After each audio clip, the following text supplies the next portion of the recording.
கேரளாவில் ரொம்ப ஃபேமஸான அடை பாயாசம். இதுக்கு ஃபஸ்ட்டு 2 டேபிள் ஸ்பூன் அளவுக்கு அரிசி மாவு, கொஞ்சமாக உப்பு, தண்ணி சேர்த்து நல்லா கட்டியாக கரைச்சி எடுத்துக்கோங்க. இப்போ அது பனானா லீஃபில் நல்லா ஸ்ப்ரெட் பண்ணிவிட்டு இட்லி வைக்கிற அதே மெத்தடில் வேக வச்சு எடுத்துக்கோங்க. 10 to 15 மினிட்ஸ் கழிச்சு நல்லா வெந்ததும் சூடோடு எடுத்து இந்த மாதிரி பிரித்து வச்சுக்கோங்க. அப்போ தான் வரும். இப்போ இன்னொரு பேனில் 1 டேபிள் ஸ்பூன் அளவுக்கு நெய் சேர்த்துட்டு இது கூட முந்திரி, திராட்சை, தேங்காய் சேர்த்து நல்லா வறுத்து எடுத்துக்கோங்க. இப்போ இது தனியாக எடுத்து வச்சுட்டு அதே பேனில் வச்சுருக்க அடையை சேர்த்து லைட்டாக ரோஸ்ட் பண்ணிக்கோங்க. இப்போ இதில் 1/2 கப் வெல்லத்தை நல்லா காய்ச்சி ஃபில்டர் பண்ணி வச்சுருக்கேன். இதையும் ஆட் பண்ணி ஒரு கொதி வர வரைக்கும் வெயிட் பண்ணிக்கோங்க. அரைமுடி தேங்காயில் 1 கப் அளவுக்கு தண்ணி சேர்த்துட்டு செகண்டாக எடுத்த பாலை இது கூட ஆட் பண்ணிவிட்டு கொதிக்க விட்டுருங்க.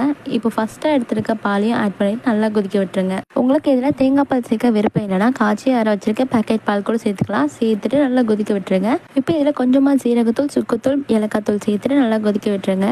இப்போ இது நல்லா கொதிச்சு வந்தது இது கூட வறுத்து வச்சிருக்க ட்ரை ஃப்ரூட்ஸ், நட்ஸ் எல்லாம் சேர்த்துட்டு நம்ம மிக்ஸ் பண்ணி விட்டுடலாம். இவ்வளோதாங்க கேரளா ஸ்பெஷல் அடை பாயாசம் ரெடி. இதை சுட சுட சர்வ் பண்ணி இல்லை ஃப்ரிட்ஜில் வச்சு சர்வ் பண்ணால் அவ்வளோ சூப்பராக இருக்கும். ட்ரை பண்ணி பாருங்கள். வீடியோ பிடிச்சா லைக் பண்ணிக்கோங்க.